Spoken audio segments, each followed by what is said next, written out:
नमस्कार, ANB news देख रहे हैं आप। मैं हूं आपके साथ पल्लवी राजपूत और हमारे खास कार्यक्रम राष्ट्र धर्म में आप सभी का स्वागत है।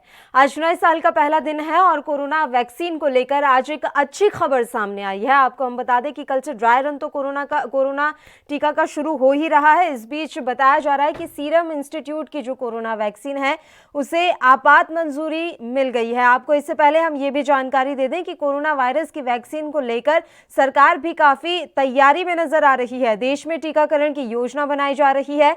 इसके लिए राज्यों से जानकारी मांगी गई है। केंद्रीय स्वास्थ्य मंत्री डॉक्टर हर्षवर्धन ने आज बताया कि पहले चरण में वैक्सीन देने की तैयारी पूरी हो चुकी है। शुरुआत में जिन लोगों को कोरोना की वैक्सीन दी जाएगी उसकी लिस्ट भी तैयार कर ली गई है। सबसे पहले हेल्थ और फ्रंटलाइन वर्कर्स को टीके लगाए जाएंगे। इसके बाद 50 साल से अधिक उम्र के लोगों को टीका लगाया जाएगा और स्वास्थ्य मंत्री के मुताबिक राज्य सरकारों, जिला अधिकारियों और ब्लॉक लेवल पर इस संबंध में निर्देश दिए जा चुके हैं।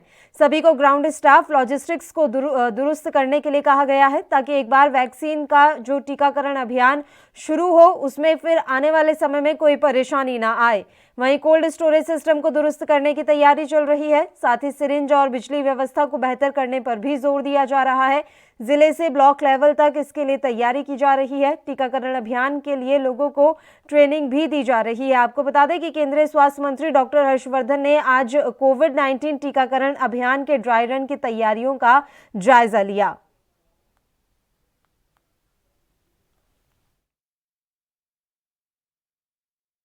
में जब भी कोविड की वैक्सीन देश के लोगों को लगाने के लिए उपलब्ध होती है तो उसको किन लोगों को प्रायोरिटी पर लगाना और किस प्रकार से लगाना इसकी तैयारियां कर रहा था। हमने इस संदर्भ में डिटेल्ड गाइडलाइंस बहुत विस्तार से सारे देश को दी हैं। डिटेल्ड ट्रेनिंग के प्रोग्राम नीचे तक के लोगों के पिछले समय में किए गए हैं।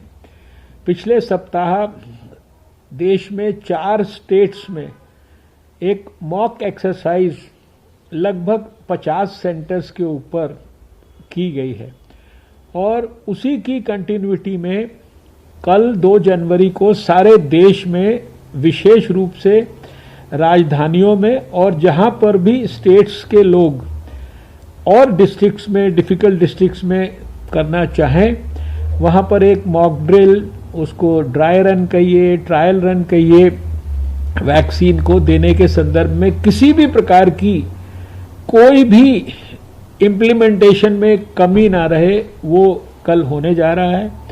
आज हमने अपने सभी वरिष्ठ अधिकारियों के साथ सारे देश भर के कल होने वाले ड्राई रन की तैयारियों की प्रिपेयर्डनेस के बारे में बहुत विस्तार से विश्लेषण किया है और इसके साथ साथ जो दिल्ली के अंदर हमारे जो 3 डिस्ट्रिक्ट्स के अंदर कल ये ड्राई रन होने वाला है, ईस्ट डिस्ट्रिक्ट में जीटीबी अस्पताल के अंदर, इसी तरह से सेंट्रल डिस्ट्रिक्ट में एक अर्बन पीएचसी के ऊपर और इसी प्रकार से साउथ वेस्ट डिस्ट्रिक्ट के अंदर एक प्राइवेट वेंकटेश्वरा अस्पताल में।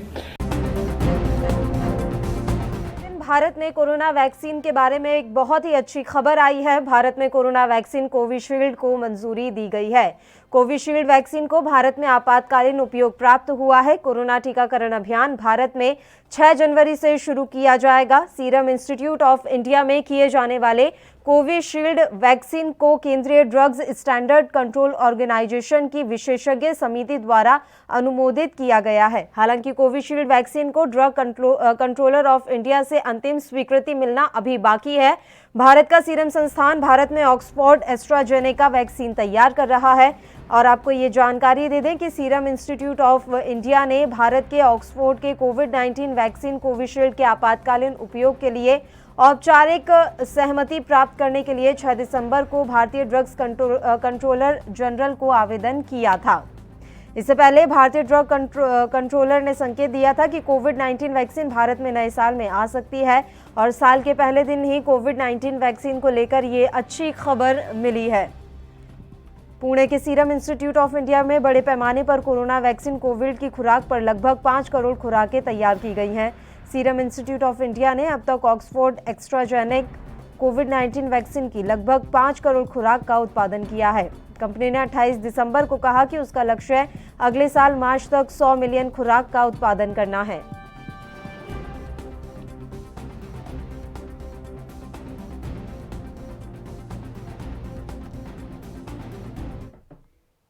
और इस मसले पर चर्चा के लिए इस समय दो मेहमान हमारे साथ लाइव जुड़ गए हैं। योगेश सोनी जी जो कि वरिष्ठ पत्रकार हैं और डॉक्टर धर्मेंद्र गुप्ता इस समय हमारे साथ जुड़े हुए हैं। दोनों मेहमानों का बहुत बहुत स्वागत है एएनबी न्यूज़ पर। सबसे पहले डॉक्टर गुप्ता आपके पास आना चाहेंगे। एक अच्छी खबर मिल रही है, कोरोना की वैक्सीन के लिए सीरम इंस्टीट्यूट ऑफ इंडिया को जो है सहमति दे दी गई है। किस तरह से आप इसे देख रहे हैं, साल के पहले ही दिन इतनी अच्छी खबर? ये शायद पूरे विश्व के लिए बहुत अच्छी खबर है और खास करके इंडिया जो विश्व का बहुत बड़ा पार्ट है, हमारी जनसंख्या लगभग 135 करोड़ है, तो उन सब के लिए एक बड़ी ही अच्छी खबर है जिसका हम काफी दिनों से इंतजार कर रहे थे, क्योंकि कई सारी वैक्सीन को ऑलरेडी अनुमति मिल चुकी थी। फाइजर है, मॉडर्ना है, इसके अलावा बहुत सारे अदर वैक्सीन हैं, चाहे वो स्पुतनिक है या साइनोवैक है चाइना की। ऐसी बहुत सारी वैक्सीन को 10-12 कंट्रीज में ऑलरेडी इमरजेंसी ऑथराइजेशन अप्रूवल मिल चुका था। तो बहुत सारे देशों का वैक्सीनेशन प्रोग्राम चल रहा था, चालू हो गया था, इम्यूनाइजेशन काफी लोगों ने कर दिया था। मिलियंस ऑफ डोजेज लगाई जा चुकी हैं डिफरेंट वैक्सीन की। हम लोग इंडिया में थोड़ा पीछे चल रहे थे क्योंकि हमारे यहाँ जो कोविशील्ड वैक्सीन बनी है वो बनी है टाई अप के साथ एस्ट्राजेनेका और ऑक्सफोर्ड यूनिवर्सिटी के साथ। तो इनका जो पेरेंट डाटा था वो उनको अप्रूवल चाहिए था, वो यूरोपियन कंट्रीज से चाहिए था। तो यूरोपियन कंट्रीज से इनको 2-3 दिन पहले 28 तारीख को अप्रूवल मिला है और शायद उसी को देखते हुए सरकार ऑलरेडी पैरेलली डाटा इनका स्क्रूटनाइज कर रही थी इंडिया में भी, चाहे हमारा ड्रग DCGI हो या हमारी एक्सपर्ट कमेटी हो। ऑलरेडी सारे लोग बड़े गहन अध्ययन से सारे डाटा को बार बार देख रहे थे, फेज 2 फेज 3 डाटा का बार बार रिपीटेशन किया गया। उसके बाद आज नए साल में पूरे देश के लिए, पूरे देशवासियों के लिए इतनी बड़ी खबर दी है कि वो हम सबके लिए एक वरदान साबित होगी इस पेंडेमिक को रोकने के लिए। और शायद मुझे लगा नियर फ्यूचर में 2 वैक्सीन को और अप्रूवल मिलने वाला, चाहे वो फाइजर हो या दूसरी जो हम बात कर रहे हैं कोवैक्सीन भारत बायोटेक की है, उनका भी डाटा काफी हद तक सबमिट हो चुका है।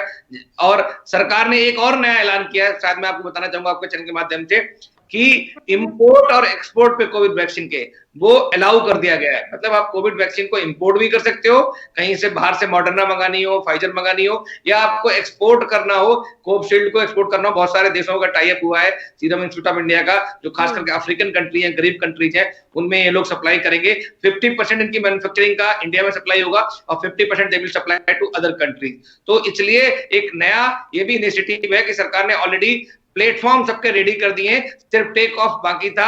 अब एक अप्रूवल आ गया, एक और अप्रूवल आना है। DCGI जल्द ही आज रात को या कल सुबह तक अप्रूवल दे देगी एक्सपर्ट कमेटी की रिकमेंडेशन के बेसिस पे। उसके बाद एक हफ्ते के अंदर vaccination programme, mass vaccination programme, दुनिया का सबसे बड़ा प्रोग्राम स्टार्ट हो जाएगा। ऑलरेडी ड्राई रन 3 स्टेट में हो चुका है, आसाम, आंध्र प्रदेश और गुजरात में हो चुका है। तो 28 तारीख को कल से पूरी देश में सारे स्टेट्स में कम से कम हर स्टेट को 3 अपने डिस्ट्रिक्ट में, मेजर डिस्ट्रिक्ट में ड्राई रन करना है। तो ड्राई रन मींस वो डेमो प्रैक्टिस कर रहे हैं, एक वैक्सीन को स्टोरेज से लेके ट्रांसपोर्ट करना, इनॉकुलेट करना, डाटा एंट्री करना, फॉलोअप दिखाना, कौन सा स्पेस करना है, हमें आइडेंटिफाई करना है, कैसे उस स्पेस को इक्विप करना है, वो मैन पावर हो या आपका इक्विपमेंट हो, इंस्ट्रूमेंट हो। तो ये सारी तैयारियां बड़े जोरों शोरों से चल रही थी और बिल्कुल अंतिम स्टेज में है और शायद बहुत सोच समझ के सारे डिसीजन लिए जा रहे हैं। तो अगले हफ्ते में वैक्सीनेशन प्रोग्राम स्टार्ट हो जाएगा और सरकार की जो मंशा है कि जुलाई तक लगभग 30 करोड़ आबादी को वैक्सीनेट करना है, मतलब लगभग 60 लाख डोजेज लगानी है। तो ये बहुत बड़ा एक अध्याय होगा हमारे इसमें। और इस समय जब कोविड का नया एक स्ट्रेन आ गया है, तो इसलिए हम सबको वैक्सीनेट करना बहुत जरूरी है, क्योंकि हमें इसका ट्रांसमिशन रोकना है। अगर हम ट्रांसमिशन नहीं रोकेंगे, जितना ज्यादा वायरस रेप्लिकेट होगा उतने चांसेस म्यूटेशन के बढ़ जाते हैं। तो हम चाहेंगे कि जल्दी से जल्दी इस बीमारी को कंट्रोल कर सकें, सो दैट इसके ट्रांसमिशन को रोक सकें और म्यूटेशन के चांसेस को कम कर सकें। तो इसलिए भी ये बहुत जरूरी है। जी बिल्कुल गुप्ता जी, वापस आ रही हूँ आपके पास। अब योगेश जी का हम प्रतिक्रिया ले लेते हैं। योगेश जी, आप किस तरह से देख रहे हैं? एक अच्छी खबर मिल रही है, पहले ही दिन इतनी बड़ी खुशखबरी इसे कहेंगे, आपकी प्रतिक्रिया चाहूंगी मैं इस पर। देखिए, नए साल की शुरुआत होते होते हमें अच्छी खबर सुनने को मिली है। ये ऐसा संकट जिसने पूरी दुनिया को एक साथ परेशान किया और जिससे तमाम हमारी मानव जीवन की क्षति हुई, आखिर वो जी। पल आ ही गया बड़ी अटकलों के बाद। कल तक भी बड़ी इसमें असमंजसता थी कि अभी इसका जो ट्रायल शुरू किया जाए ना किया जाए, तमाम इस पे बैठकें हुई, तमाम इस पे बातें हुई। उसके बावजूद जब इस तरीके की चीज सामने नववर्ष पे आई तो बड़ी राहत भरी खबर है। हालांकि अभी चुनौती ये है कि ये कितनी कारगर सिद्ध होगी, जैसा कि डॉक्टर साहब ने संक्षेप में बताया। लेकिन अभी सबसे बड़ी चुनौती है कि कितनी कारगर सिद्ध होगी, उसके बावजूद इसके हम परिणामों को भुगत पाएंगे। सब्जेक्ट एक्सपर्ट के सीएम इंस्टीट्यूट की वैक्सीन को रिक्रूटमेंट करा है। अब देखते हैं कि एक बड़ी कंपनी और एक बड़ी समिति इस चीज को अगर रिक्रूट कर रही है तो इसमें कोई सवालिया निशान भी खड़े होने वाला संदेह नहीं बचता है। लेकिन जिस तरीके की समस्या ये है, एक हम अज्ञात और अदृश्य शत्रु से पिछले लगभग 1 वर्ष से हम लड़ रहे हैं, आज लगभग 1 साल होने को जा रहा है, और उसके बावजूद जितनी हमने मानव क्षति देखी है अपने सामने और जितना विश्वविख्यात इसने परेशान किया है, पूरे विश्व को संकट में डाला, उसको ये कहीं भी अगर उबारने में संकट ये कामयाब हो जाती है तो इससे बड़ी खबर और देशवासियों के लिए इससे बड़ा तोहफा नहीं हो सकता है। क्योंकि मुझे लगता है ये कोई एक ऐसी चीज नहीं थी जिसको पकड़ पाना जो विश्व के सबसे अपने आप को शक्तिशाली देश मानते थे, अमेरिका, रूस जैसे, उन्हें कई बार घोषणाएं करी कि हम वैक्सीन बनाएंगे और हम इस पर ट्रायल करेंगे, लेकिन वो भी कामयाब नहीं हुए थे। वो में कई चीजों कई उनकी बातें, उनकी कई चीजें सामने बार बार आती थी। लेकिन सबसे अच्छी बात क्या कि अगर ये भारतवर्ष जैसे अगर कामयाब हो जाती है, क्योंकि ह्यूमिनिटी की बहुत ज्यादा हमारे देश में लोगों की स्ट्रांग मानी जाती है, जैसा कि हम विदेशी मीडिया को पढ़ते हैं और जितनी क्षति वहां हुई है उस आधार पे। लेकिन फिर एक बार कहूंगा कि अगर ये कामयाब होती है और उसके बाद ये हम यहां तक पहुंच पाते हैं तो इससे अच्छी खबर हमारे लिए नहीं होगी। डॉक्टर गुप्ता, अभी हाल ही में हमने देखा कि ब्रिटेन से एक और स्ट्रेन कोरोना का जो है हमारे देश में भी आ गया है। लगभग 10 से ज्यादा मरीज इस नए स्ट्रेन के पाए गए हैं। जो वैक्सीन अभी बनाई गई है, क्या वैक्सीन उस स्ट्रेन पर भी कारगर साबित होगी? क्या इसको लेकर अभी कोई रिसर्च हो पाई है? ये बहुत ही वाजिब क्वेश्चन है। बहुत सारे लोगों के दिमाग में क्वेश्चन आ रहा है इस समय, क्योंकि ये जो नया स्ट्रेन है इसकी इन्फेक्टिविटी और ट्रांसमिशन रेट बहुत हाई है, तो उसकी वजह से लोगों को ज्यादा इन्फेक्ट कर रहा है। तो इसलिए ये दिमाग में आना जरूरी है कि ये वैक्सीन इसके अगेंस्ट इफेक्टिव होगी नहीं होगी। तो अभी तक जो भी स्टडीज हुई है, अभी तक जो भी डाटा है, अभी तक जो हम लोग सर्च कर रहे हैं, उससे यही पता लग रहा है कि जो भी बीमारी है कोविड स्ट्रेन 2 से जो हो रही है उसके अगेंस्ट भी ये इफेक्टिव है। बट हमें थोड़ा और इंतजार करना पड़ेगा और कुछ स्टडीज हो जाए और कुछ डाटा आ जाए। मैं आपको बताना चाहूंगा, ये ऐसे स्ट्रेन बहुत सारे आएंगे, ऐसा नहीं एक स्ट्रेन आ गया है। वायरसेस के अंदर फितरत होती है कि ये अपना रूप चेंज करते रहते हैं, मतलब इनमें म्यूटेशंस होती रहती हैं, लेकिन नॉर्मली म्यूटेशन बहुत सिग्निफिकेंट नहीं होती हैं। छोटी छोटी म्यूटेशंस होती हैं, उनको हम बोलते हैं जेनेटिक ड्रिफ्ट। कभी कभी बड़ी म्यूटेशन होती है, बड़ा जीनोम का पार्ट है वो चेंज हो जाता है, उसका न्यूक्लियोटाइड की सीक्वेंस है वो चेंज हो जाती है, तो तब हम उसको बोलते हैं जेनेटिक शिफ्ट। जब बड़ी म्यूटेशन होती है तब कोई प्रॉब्लम आती है वैक्सीन के डेवलपमेंट में, तब वैक्सीन इफेक्टिव नहीं होती, तब हमें वैक्सीन चेंज करनी पड़ती है। छोटी मोटी म्यूटेशन पे हम लोग वैक्सीन चेंज नहीं करते। खासकर हमें पता है स्वाइन फ्लू वैक्सीन ऐसी है जिसमें हर साल पता है नया स्ट्रेन आता है, नया वैक्सीन डेवलप करते हैं और हर 3-4 साल के बाद हमें वैक्सीन को चेंज करना पड़ता है, क्योंकि जब भी कोई मेजर चेंज आता है। तो इसीलिए पहली बात तो ये है, अभी तक जितनी म्यूटेशन हुई है मेजर, वो हो रही है स्पाइक प्रोटीन में। तो मैक्सिमम वैक्सीन जो है, कुछ वैक्सीन स्पाइक प्रोटीन के बेस पे बनी हुई है, कुछ न्यूक्लिक एसिड के बेस पे बनी हुई है, कुछ फुल टोटल होलसेल वैक्सीन बनी हुई है, कुछ लाइव एटेन्यूएटेड वैक्सीन बनी हुई है। तो इतने सारी टाइप की वैक्सीन हमारे पास आ चुकी है, डेवलपमेंट के फेज में है कि हमें इससे चिंता करने की, घबराने की बिल्कुल जरूरत नहीं। अगर 1% अगले 2-3 साल में एक वैक्सीन को इनइफेक्टिव ही हो गई तो भी फर्क नहीं पड़ता, तो हम दूसरी वैक्सीन नए स्ट्रेन के हिसाब से डेवलप कर सकते हैं और उसमें बहुत समय ज्यादा लगना नहीं है। 6 से 8 हफ्ते का समय चाहिए उस प्रोसेस को स्टार्ट करने के लिए और मैन्युफैक्चरिंग स्टार्ट हो जाएगी। तो इसलिए घबराने की जरूरत नहीं। अभी जो वैक्सीन है जो बिल्कुल इफेक्टिव है, नए स्ट्रेन के अगेंस्ट भी इफेक्टिव हो, चाहे वो मॉडर्ना हो, चाहे फाइजर हो, चाहे कोविशील्ड हो, चाहे कोवैक्सीन हो, इन लोगों ने जो डाटा इनिशियल बेस पे जो कोरिलेट किया है उसके बेस पे बिल्कुल इफेक्टिव है। ठीक है डॉक्टर गुप्ता, एक चीज़ और है, देखिए भले ही अभी कोरोना की वैक्सीन आ रही हो, जल्दी ही ये टीकाकरण भी इसका शुरू हो जाएगा, आम लोगों तक भी ये वैक्सीन पहुंच जाएगी। सवाल ये है कि क्या इसके बाद कोरोना पूरी तरह से देश से चला जाएगा या अभी कोरोना का इफेक्ट खत्म होने में लंबा समय बाकी है? सर, मेरा सवाल यही रहेगा। मैं एक छोटे से ब्रेक के लिए यहाँ रुक रही हूँ, फौरन हाजिर होंगे।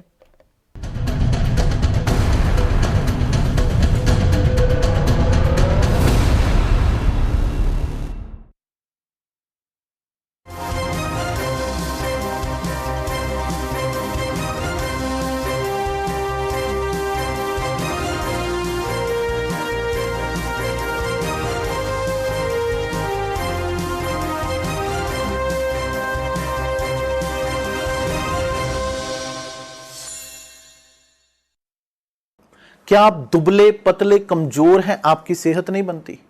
भूख कम लगती है, वजन नहीं बढ़ता? दरअसल मेन बात खाना पीना खाना नहीं है, मेन बात है खाया पिया लगना। और अगर खाया पिया लगेगा ही नहीं तो सेहत बनेगी कैसे? इसलिए हमारी संस्था सन्यासी आयुर्वेदा ने एक ऐसी दवा बनाई है जो कि आपके पाचन तंत्र को, आपके लीवर सिस्टम को ठीक करने का काम करती है, ताकि आप जो भी खाएं उसका पूरे का पूरा निचोड़ आपके शरीर को लगे, आपकी भूख बढ़े, खाया पिया सही से लगे, नया खून बने, हड्डियों में जान आए, वजन बढ़े, ताकत बढ़े, चेहरे पर नूर आए और आप मोटे तगड़े खूबसूरत पर्सनैलिटी के मालिक बन जाएं। यह दवा पूरी तरह से आयुर्वेदिक होती है। इसका शरीर पर कोई भी साइड इफेक्ट, कोई भी नुकसान या दुष्प्रभाव नहीं होता। लड़के लड़कियां दोनों इसका इस्तेमाल कर सकते हैं और पहले 15 दिन के अंदर ही आपको इसका असर महसूस हो जाएगा। सिर्फ 650 रुपए की पूरे 1 महीने की दवा होती है और आप इसे घर बैठे 01145454545 पर फोन करके दवा मंगवा सकते हैं।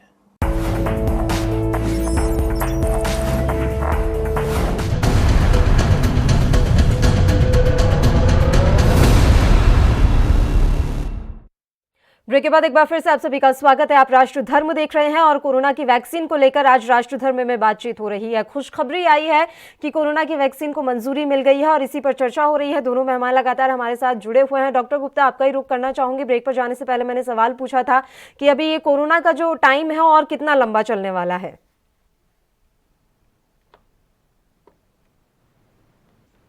डॉक्टर गुप्ता, मेरी आवाज पहुंच रही है आप तक? जी सर, मेरा सवाल ये रहेगा आपसे कि ये कोरोना का जो टाइम है और कितना लंबा चलने वाला है, मतलब और कितना समय जब कोरोना बिल्कुल खत्म हो जाएगा? ये बहुत ही अच्छा सवाल है, लेकिन इसका जवाब समझने के लिए आपको कुछ प्रोसेस समझनी पड़ेगी। कोई भी वायरस या बैक्टीरिया आता है तो इतनी जल्दी आसानी से खत्म नहीं होता है। जैसे पोलियो वायरस आया था, हमारे स्मॉल पॉक्स आया था, उसको हम जड़ से खत्म कर चुके हैं, पर उसमें कई साल लग गए, 50 साल लग गए। तब हमने बहुत बड़ी ड्राइव चलानी पड़ी, बहुत बड़े मॉस इम्यूनाइजेशन प्रोग्राम चलाने पड़े।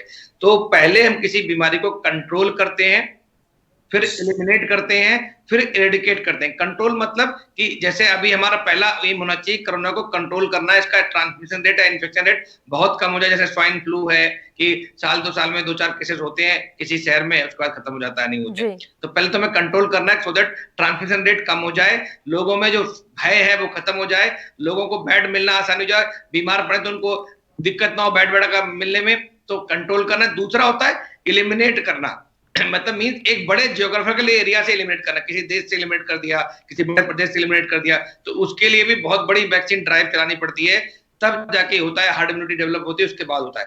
चौथा और तीसरा पॉइंट होता है फेज में, उसको होते हैं एरेडिकेशन। जैसे हम स्मॉल पॉक्स को एरेडिकेट कर चुके हैं, वो भी वायरस की बीमारी है। दूसरा हम पोलियो को कर चुके हैं।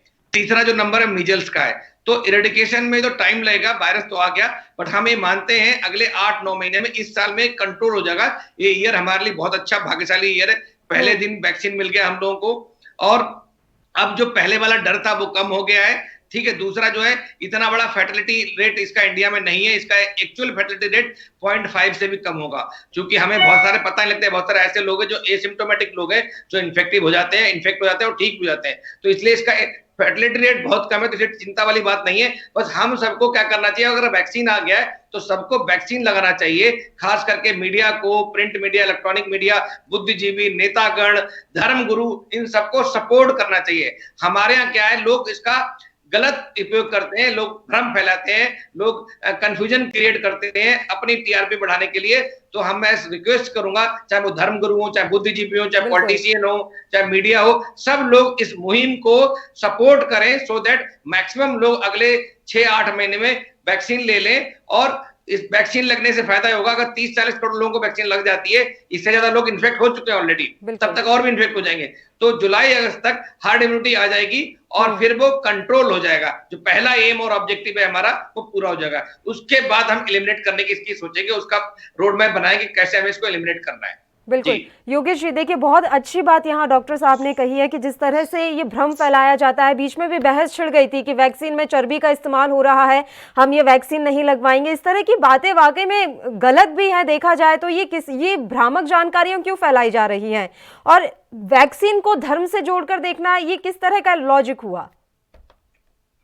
देखिए, डॉक्टर साहब ने बहुत अच्छी बात कही, बिल्कुल अपनी एक जिसको बोलते हैं एक सूझबूझ और समझदारी के चलते जिस तरीके के संदेश को फैलाना चाहिए, जैसे हम चुनावों के अंदर भ्रामकता फैलाते हैं, सोशल मीडिया पे उसको गलत तरीके से बेचते हैं। एक व्यक्ति अगर गलत कोई बात शेयर कर देता है और वो उसके पक्ष, उसको ऐसा लगता है बात सही है, उसकी जांच भी नहीं करता, तो वो भ्रामकता फैल जाती है। पहले चरण में 1 करोड़ लोगों की सिफारिश करी है, उसके बाद ये इसको सफल होने के बाद सीधा 27 करोड़, दूसरे चरण में 27 करोड़ लोगों की सिफारिश करी गई है इस वैक्सीन के लिए। तो बहुत अच्छी बात है, जब आप इसकी गंभीरता को समझेंगे और जब इसकी महत्वता को समझेंगे तभी इसको आप उतार पाएंगे।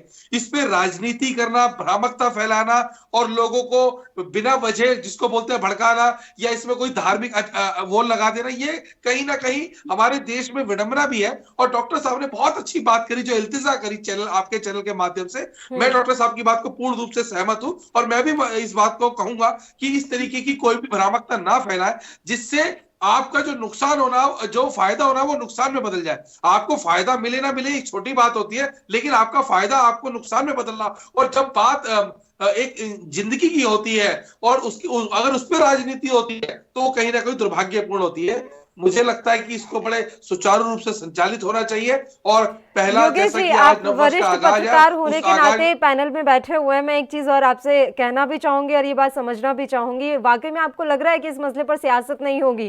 क्योंकि अब बिहार वाली बात जरूर बीच में आएगी कि सरकार ने बिहार में फ्री में कोरोना की वैक्सीन देने का वादा किया था, तो पूरे देश में किस तरह से वैक्सीन का वितरण होगा, कीमत क्या रखी जाएगी, इसको लेकर अब सवाल जरूर खड़े होंगे। योगेश जी,